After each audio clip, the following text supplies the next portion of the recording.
Okay, so here's the news. Jason Day has made some pretty drastic equipment changes. Pete, you're gonna give us the details on what some of these terms here mean, but let me just break it down for you. Okay. Basically, Jason Day had a little bit of time off. He came back to play at the Bank of Utah, and turned up with only 13 clubs in his bag. I like that. Which for a tour pro is just very, very strange. And had made, it says here, a bevy of changes. So that's what we're going to say, a bevy of changes to his equipment. Basically, he turned up with all new Avoda prototype irons, as well as new shafts, new grips, and he's got a hybrid in the bag, which for a tour pro, again, is something you don't see every day. So he's gone for the curved face, made famous by Bryson DeChambeau, Avoda irons. Right. Basically, he did a load of testing, and he said that immediately his dispersion was smaller and tighter with the new irons. He's got a lighter shaft in the bag, Jumbo Max grips, which you'll know something about, having used them for a while. And he basically said that the heavier shaft that he used to have, which is the Dynamic Gold X7 136 gram that you'll know all about. Yeah, and me, obviously. Yeah. He has now gone to a KBS TGI Tour Graphite He's 110 graphite gram. in it. Yes, so he's gone for the old man clubs. What the heck do these changes mean? Talk to us about the grips. Talk to us about the irons. And then we'll decide whether this is going to become a thing or not. You don't seem impressed. I mean, I'm not 100%. So with curved face irons, so just so everyone is kind of aware of this, curved faces in golf clubs, they're normally just reserved for your kind of metal wood. So you have your driver, your 3 woods, and your hybrids. Now a curved face, so it's more bulged in the center, and then it curves off to the right, curves off to the left, and it gives like this. And it's a half moon shape. It's not. It's obviously a lot less drastic than that. Mm-hmm. But if you hit it off the toe, you hit it off the heel, something called gear effect comes into play. So something which hits off the toe twists the club around to the right-hand side if you're a right-handed golfer. Gear effect causes hook spin to be put on the ball. So that's why when you hit your driver off the toe, usually it will curve back around to the left. Or hit it off the heel, it'll curve back around to the right. This also comes into play top and bottom. So if you hit the ball slightly more out of the top of the club, it's going to change spin rates. Like the bottom of the club's the best example. So if you hit a shot low off the face with a driver, it will spin upwards. Yeah, and and goes much less distance. Yeah, exactly. Now, the thing is, the curvature of a face, especially with the woods, is a common theme. We know this, but with a driver and a fairway wood, generally they're a little bit more difficult to hit. You will need a little bit more forgiveness. Right. But also the head construction is very different. You know, these are hollow-headed for the most part. There's certain things about this that make sense. Yeah. However, if you have a curved face on a 9, you won't be able to curve the bottom of the face. Like it only has to be from left to right, so across. Yeah. So there's going to be a loft change issue there that you need to... Because otherwise it's like a big hill in the middle. Yeah, I mean, and essentially when you hit a good iron shot, you're going to hit it from slightly off the lower on the club anyway. Right. You don't always hit like the center of the club. Yeah, slightly below center. Yeah. So I'm not entirely sure, and I don't know 100% how the tech works.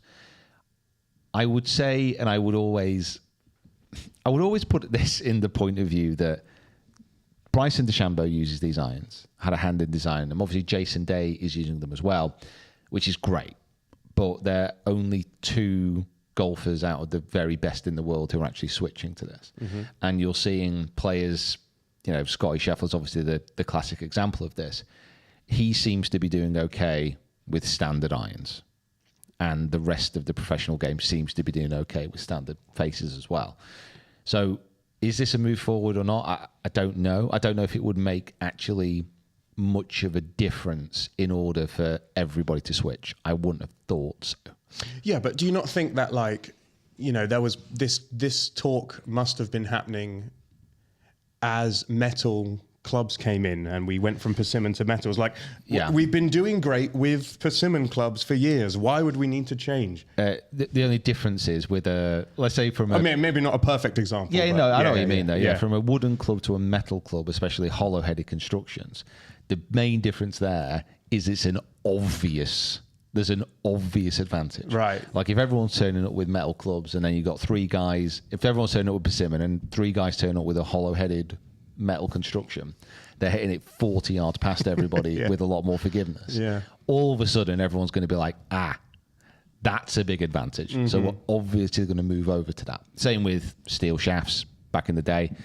The graphite shaft or the carbon shaft KBS is probably what you'll be looking at as the next move. Because if you think about steel shafts have been in place now in irons for literally ever. Yeah. Like, who no one will remember, no one here listening to this will probably play with hickory shafted clubs in a serious I was going to say, you bloody have. But that's been the same forever. Now, carbon shafts do offer an advantage over steel as far as how they can make the construction. They can play with the weights, they can move it around a lot easier. But steel shafts have been such a mainstay for a long time. That's more of a traditional, people know how that feels. So why would they change? Yeah. That can only be demonstrated through obvious gains, which again, I think is hard to show. It's hard to show obvious gains in golf. Like the wooden head to a steel head to a titanium head construction, you can really track the benefits. You can see the average driving distance of course you can. Creeping up over time as more and more people put them in play. Like from smaller heads to bigger heads. Driver heads only used to be pretty small. Now we've got 460cc, and there's a reason it's capped at that. Because if you go bigger, you'll get more forgiveness and all the rest of it. So there's also the factor that like golf is a sport where you have equipment, but that equipment is controlled by a person, and the person fluctuates throughout the year, as a professional golfer will, of how good and how badly they're swinging it and how bad, obviously they're trying to close that gap of if they put a bad swing on the ball, that the club is going to help them, like they have with drivers and like they have with those kind of things.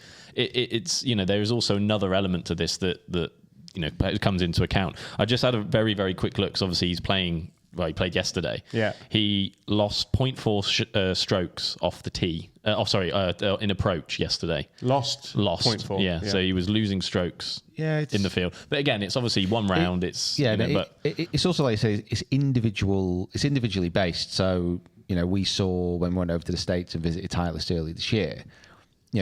Justin Thomas's literally zero offset bladed irons that he uses. Great for him.